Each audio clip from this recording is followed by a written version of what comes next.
리스 상담을 하면서 리스가 쉬웠다고 이야기를 하시는 분을 만나본 적은 없는 것 같습니다. 오늘도 역시 마찬가지입니다. 1억 5,300만 원짜리 차량이고 31개월 동안 215만 원씩 잘 내왔고 보증금도 28%가 들어가면서 이율도 3.3%로 대단히 낮게 받았습니다. 이제 좀 정리를 해야 될 때가 되었다.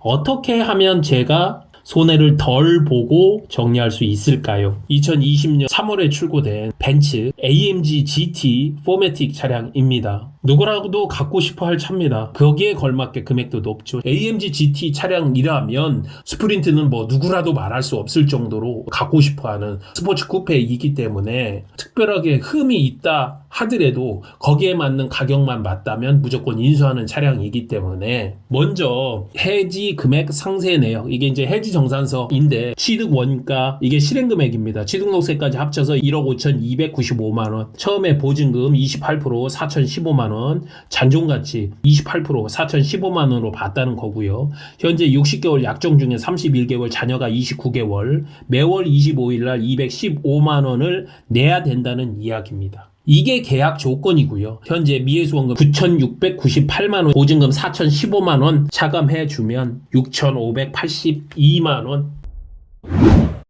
반납은 하지 말아라고 분명히 이야기를 드렸어요. 페널티가 워낙 높기 때문에. 그러면 인수정산서를 놓고 보는데 미해수 원금 기준, 중고차 시세 기준으로 승계이거나 아니면 완납 승계, 중고차 업체에 넘겨서 중고차 시세 기준으로 정리하는 거 두 가지를 비교해보면 된다. 엔카의 현금가를 기준으로 놓고 보시면 되고 군청색인데 쥐색이나 검정색이나 이런 것들하고 비슷하게 보시면 됩니다. 9,850 정도 되죠. 주행거리가 56,000km 정도 되니까 9,700 정도를 중고차 시세로 보면 되지 않겠느냐.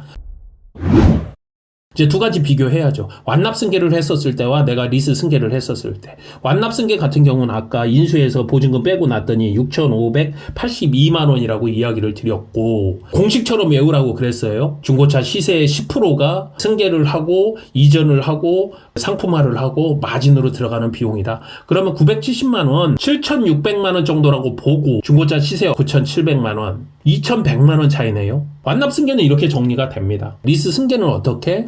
중고차 시세는 미해수 원금에서 보증금을 차감한 금액을 순미수금이라고 본다고 이야기를 드렸고 이상하게 차값하고 중고차 시세하고 동일하네요. 대략 4천만 원 정도 받을 수 있다. 이율은 3.3%니까 그냥 넘어가도 되고 지금 이율 3.3% 나오는 것 없죠. 중고차 시세 기준 9,700일 때 인수해서 판매를 하게 되는 완납 승계인 경우에 일찍 정리가 되지만 내가 받을 수 있는 돈은 2,200 정도이다. 리스 승계, 일반 승계인 경우에는 4천만 원 정도로 승계를 하게 된다. 내가 특별하게 급하게 차량을 매각해야 될 이유가 없다면 누가 보더라도 금액만 보면 리스 승계인데요. 그런데 리스 승계가 그렇게 쉬운 거는 아니죠. 이 차를 좋아하는 사람도 찾아야 되고 이 조건을 좋아하는 사람도 찾아야 되고 그리고 리스 승계가 무엇인지 정확하게 설명을 해줄 수 있는 지식도 있어야 되고 언변도 있어야 되는데 일반적인 사람이 이렇게 하기는 쉽지는 않죠. 그렇기 때문에 이제 저희 같은 업체에게 위탁을 하거나 맡기기를 하시는데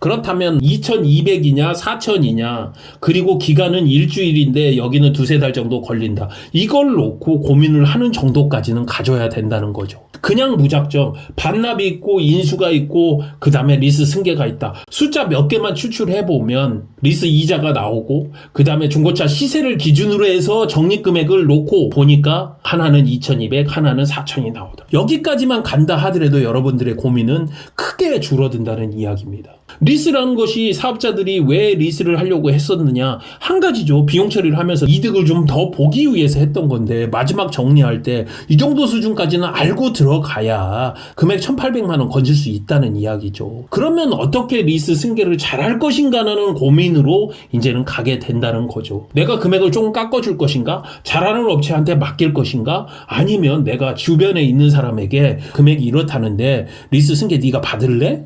내가 좀 좋은 조건을 줄게. 줄게. 뭐 이렇게 간다든가 어떠한 방법이 나오겠죠. 그런 방법을 알기 위해서 여러분들은 바로 이 동영상을 보고 있는 거고요. 저는 입에 침이 튀어라 여러분들에게 이야기를 하고 있는 거고, 잘하는 업체로 각인이 되고 또 여러분들의 업무를 대행을 해줄 수 있는 업체로 남기 위함이겠죠. 이렇게 제 노하우를 펼쳐가면서 중요한 거는 나에게 가장 이득은 어떤 것이냐, 정리할 수 있는 조건을 비교를 해서 내 상황에 맞는 방법을 선택을 하는 것이 바로 이 동영상의 목적이고 여러분들이 이 동영상을 보고 있는 이유다 라고 이야기를 드리면서 슬기로운 리스 생활을 정리하도록 하겠습니다. 항상 여러분 곁에 있도록 하겠습니다. 시우카TV의 정준환이었습니다.